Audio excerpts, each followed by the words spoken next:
Ultimately, entropy is a measure of the availability of free energy, of energy that isn't hopelessly mixed in thermal equilibrium. Pump energy into a small system and complexity can thrive. But entropy is connected to disorder and randomness in a very real way. See, entropy is a measure of ignorance. Entropy very directly measures how much information we don't have about a system. But with knowledge comes power, literally. Know a system perfectly and you can return it to order, or you can extract its energy. This resolution was proposed by Rolf Landauer in 1960, nearly 100 years after Maxwell proposed the conundrum. Landauer's principle states that any logically irreversible manipulation of information, such as the erasure of a bit or the merging of two computation paths, must be accompanied by a corresponding entropy increase. And this has come to be seen as a fundamental limit to the efficiency of computation. Both Maxwell's conundrum and Landauer's resolution are fascinating because they highlight the fundamental link between entropy and information. Firstly, they show that information about a system allows us to extract useful work.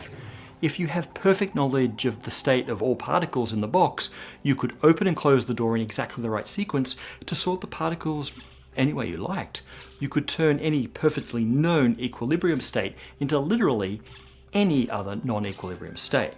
You could turn information into work or into structure.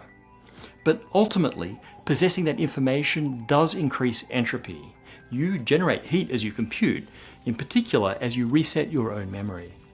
The entropy of the universe must increase.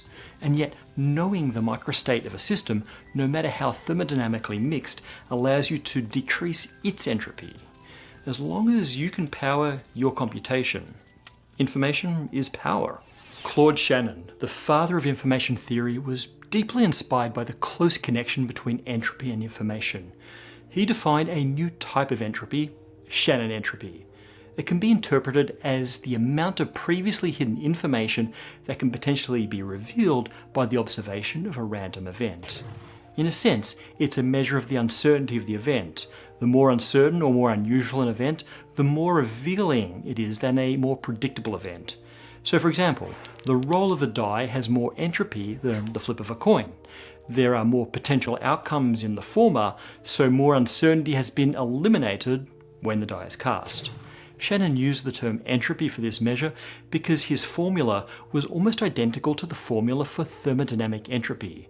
Just multiply by the Boltzmann constant to get the latter. If you take all possible results of the die roll to be equally likely, then Shannon's formula looks just like the Boltzmann equation. This isn't a coincidence. In fact, Shannon entropy is, in a sense, just a generalization of thermodynamic entropy. The former describes the amount of hidden information in any system. The latter applies specifically to thermodynamic systems. And there's a third, perhaps even more fundamental type of entropy.